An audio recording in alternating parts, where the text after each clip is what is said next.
So we're about to get ready for this next episode in this next build, but I'm gonna let my brother show you and tell you what we're gonna build. We are building this stunning outdoor kitchen and fire pit area, and we can't wait. We got the views, we got the sea, let's go.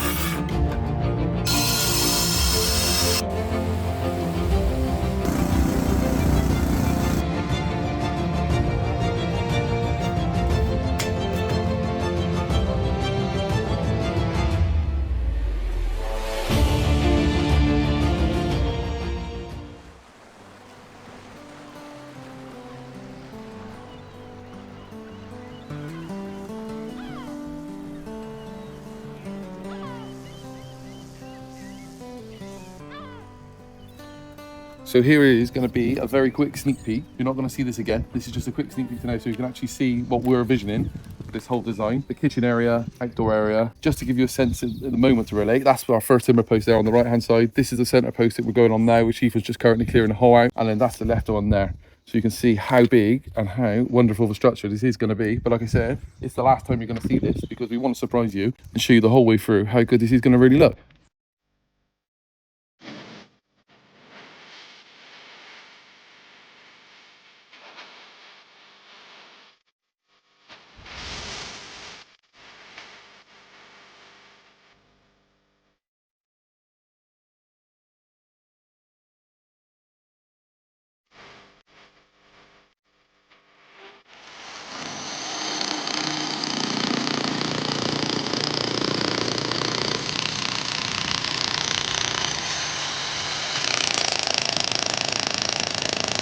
Okay, this is proper walling where we roughly think. Yeah, these are good guys. That's what I like.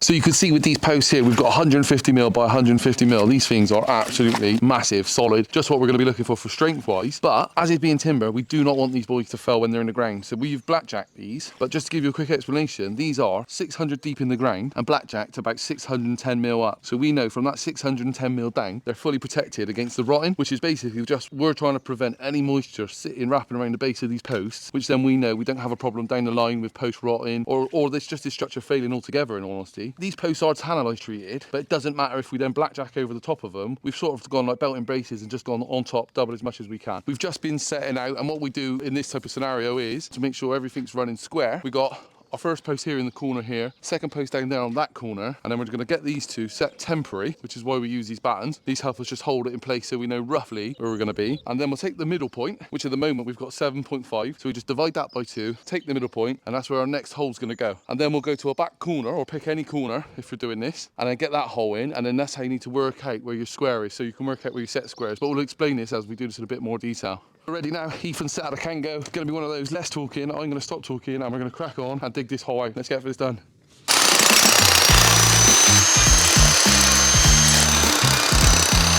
Something we normally wouldn't do, but in this scenario the job has moved and changed quite a lot, and we've tried pinching as much garden as possible. This foot in here, we've had to actually go through it. We put this foot in a couple of months ago, but now we've had to go through it just to get that extra 6 inches because we've got so much we're cramming into here.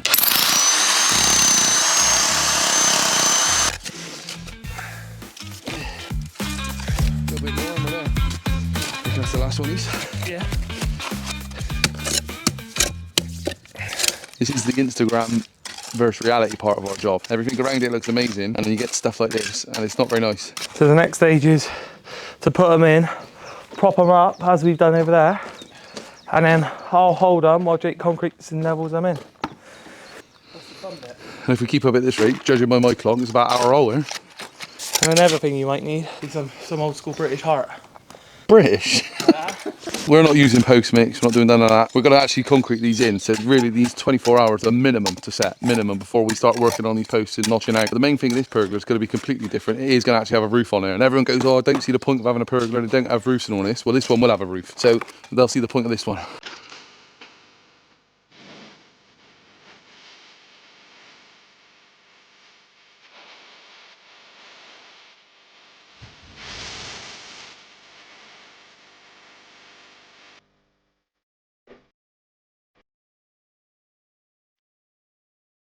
So this is what we're going to be using to concrete the post in. This is a 14mm to dust, and then we use this at the ratio of 4:1 along with our cement. 4 buckets of this, 1 cement into our mixer, and then we're probably going to end up using one of them per hole, a mix per hole.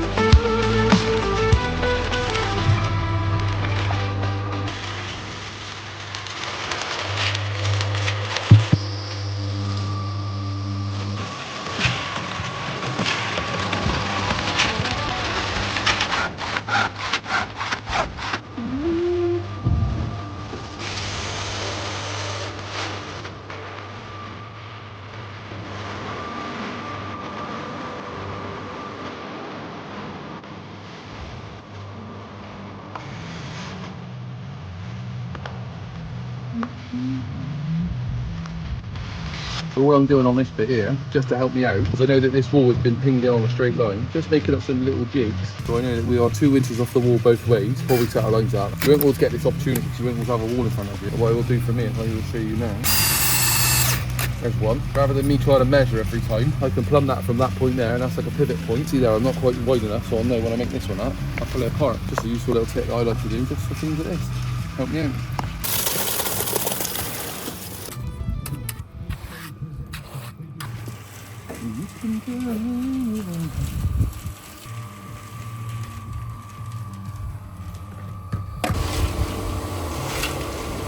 So this string line from this post is bang on, corner post down there, bang on.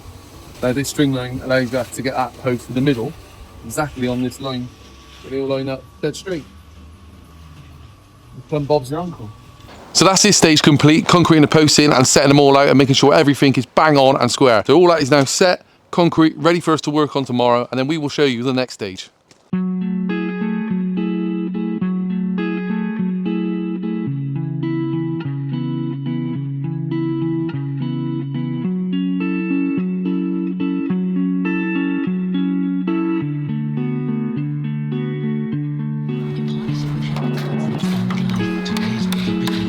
This is a really good stage that we are doing now. We are just notching out some of the posts ready for our main structural beams, which are going to be doubled up 8x2 coming straight across and then just rested on here. And then there'll be a supporting stud wall that goes on there and picks up the strength as well. So I've now just got the fun job with my trusty hammer and chisel, notch all this out to the depth of 2 boards back, and then it should be ready, and we'll have a nice structural strength going down on this post rather than just sitting to it.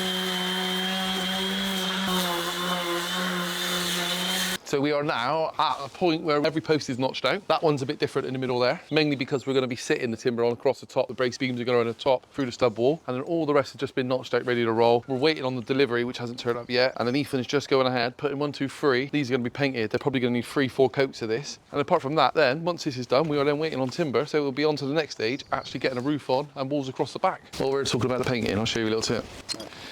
I ain't got a right drill bit on me, although I've got a belt. No drill bit on there. Yeah. Tighten them up. Yeah. This is for like day 1 on site. Like that. That is awesome. Smart now. Twat. The main thing with this paint, not many people would understand why we've done it, but we love it and we've proved it. We've got on with it a few times now really well. How did we prove it? Sorry, what's that? Last couple of jobs we've done, we've jet washed it. Yeah. I was getting to it. Yeah. This paint here is actually a decking paint. What that pergola is down there is a decking paint. But what we found was really good with it is how long it lasts. We've noticed we've been It's using actually got quite a nice smell.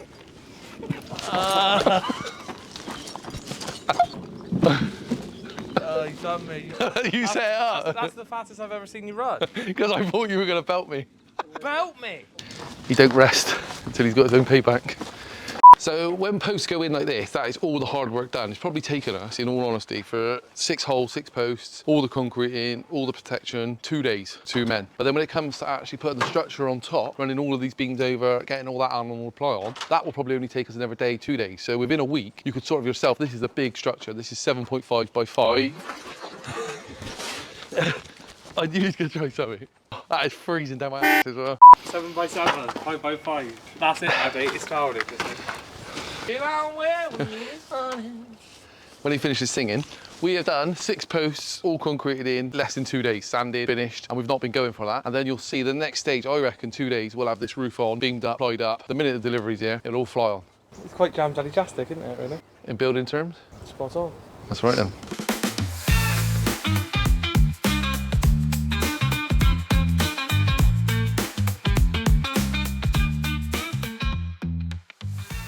The timbers have finally got her for this roof. So the timbers we've gone with are 8x2 softwood timbers. And we're going to be putting these now, running across from beam to beam, getting them all cut out, notched out, bolted together, because we are going to be doubling these beams up. As you can see me here, just drilling them out to place some 100mm bolts through them.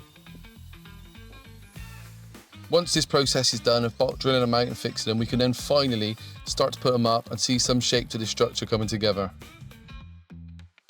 So once we've completed these top beams on the front and back, we can then start to mark out where our beams are going to go all the way across. We're going to start with a centre beam, and then we normally work all of our joists out at 400 centres. We'll be marking them out, cutting them down to length, and then custom cutting them as we do have an angle on this bespoke roof. We can fix them in here now. Just what we do is a temporary spike in there with a screw to get them ready, because we will be using joist hangers on this process and hanging them over. Starting to take shape already, which is really cool. We got a few beams in, and then we decided, well, it's time to get on with these stud walls, as we needed to get some protection and strength up on this back wall. So we're cutting this wall down to size, and we are going to be doing a 6x2 inch stud wall, which is really big in terms of stud walls, but we are looking for this wall to take quite a lot of weight, as we do have cement board and tiling going on it, so we didn't trust a 4x2. Fits perfect. Now on the back of here, you can see we do have a membrane, which is a breathable membrane, which allows us to clad the back of it, help with the protection, and then just let us carry on cladding all the way up, and we don't have anywhere in the world about any of the back of the board or the tiles getting wet. This is just feather edge slats that you would see normally in a back garden on a fence, something like that, but these are longer lengths, and all we're doing is just tapping them in with some galvanised nails. We did use a DPM membrane just to protect the bottom of it, as we were a bit worried while we were in the process of building about the damp.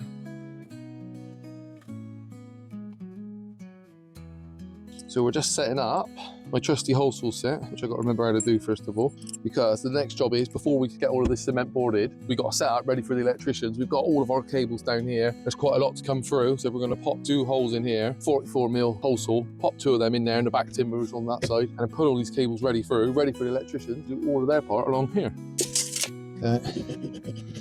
That's my height there I want to pop out through, so we will have a go here. There's one.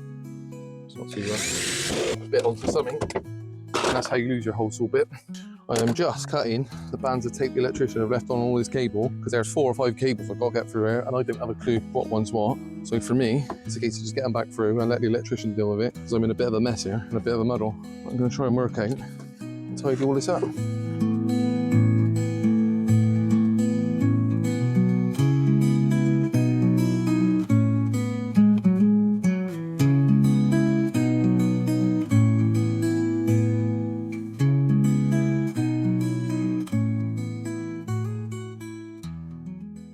So we're going to start installing this now on here, this upstand. So this is a section that jumps us up from this patio onto this patio. We've got 150mm planks that we have ripped down already, cut them all in place, and now we're just going to be sticking them on all the way as we go around, ready for the paving on top.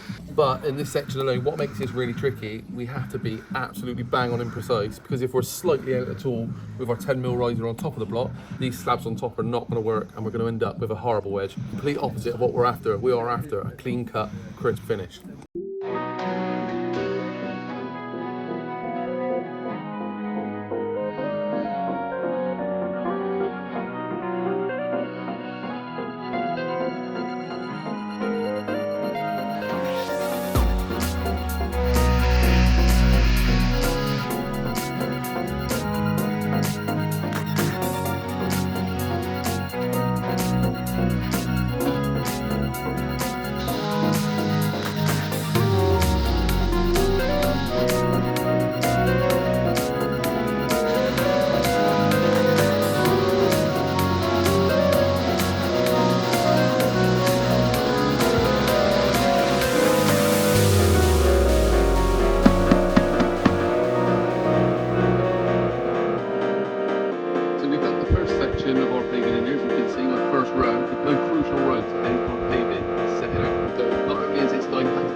Real nice 30mm, and that's all that does.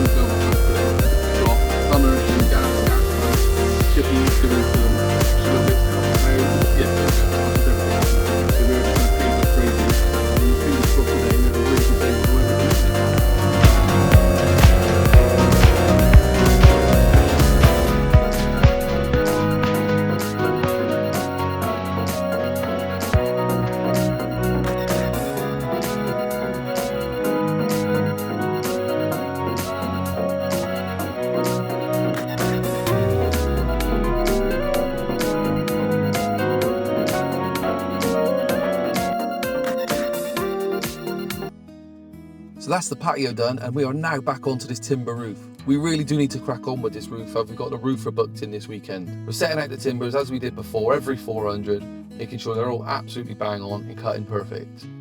Also, while we're doing this timber work now, rather than just spiking them, we all will be putting in our joist hangers. Our joist hangers add additional strength and are sort of standard practice for type of work like this. You'll also find massive increase in strength you will notice when doing this rather than just your spike screws. You can see us here even screwing the joist hangers, wrapping around the top of the double beam just for that extra bit of strength. All going in and absolutely perfect, and it's really starting to take shape now. This roof, strength wise, is increasing heavily.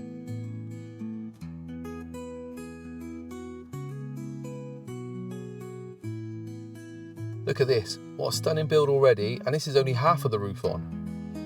But also here you'll see me just checking before I put the last timbers in, making sure our media wall fits. This you'll see later on in the video, but we've put this in now, making sure everything fits perfect before the roof goes on. There's our stud timbers ready to go into the media wall. Whilst we were doing that, we also thought it'd be a good time to get the front of the roof on the big timbers, as we do have a 500mm overhang all the way around, which is going to be a really nice place for us to put some lights in to really show this build off. Here you can just see how we've built the box frame all wrapped around the front with the 8x2 timber doubled up. These are quite big timbers, so it did take a few of us to get through this part.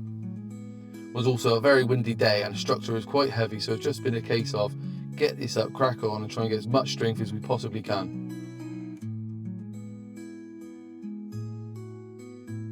Last couple of bolts go in, and look at this for a view. Onto the ply on the top. This is where we really wanted to get to now. This is where we know we were getting somewhere, because we are also getting ready for the roofing part to carry on. This roof is a single ply roof, and we've used 18mm ply here. It's very good for this type of roof, as it not only adds a lot of strength, structural strength, but it does help flatten out every imperfections in your furlings. We're fixing it down here with 75mm screws all over, about every 200mm apart.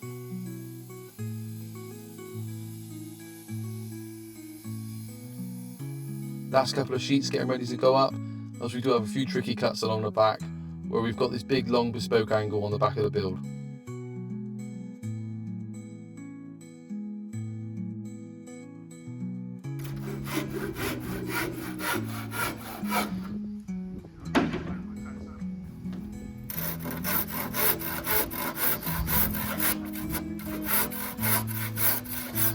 I know it's hot, but how hot is it up there?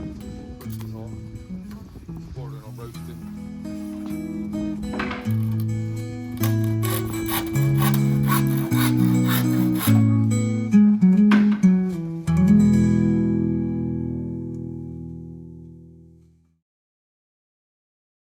So we really hope you've enjoyed this video. It's been an absolute monster build for us. There's been a lot going on. We've had porcelain paving, this massive monster timber roof, which is all now wired up, ready to go for the next stage. We've got media walls in place, you can see. All these things are going to be the fun parts for the next video that we're going to show you. So we're just going to pass you over to Ethan, and he's going to tell you about some of the good parts in that video. So coming up in the next video, we are going to show you how we actually build this TV, the fireplace, and a mirror with an LED light. Definitely, so this is going to be one of my favourite parts of the next video. We have got this monster TV going in here. So we're going to show you how we install this in the next video. And under here, we're going to have an amazing little gas fireplace, which is quite tricky because we've got to get this flue up in here. So it's going to be a very interesting video. So stay tuned for the next video. We hope you've enjoyed it.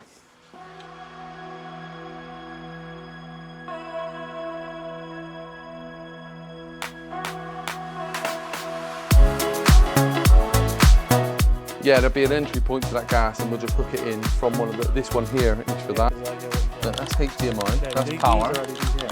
Yeah, so I've been away, I've had a couple of days off, and I've come back in, and the electricians have been absolutely on fire. All going on in here, it's going to be crazy, so we're extremely excited to come in today and see all this ready to roll for us.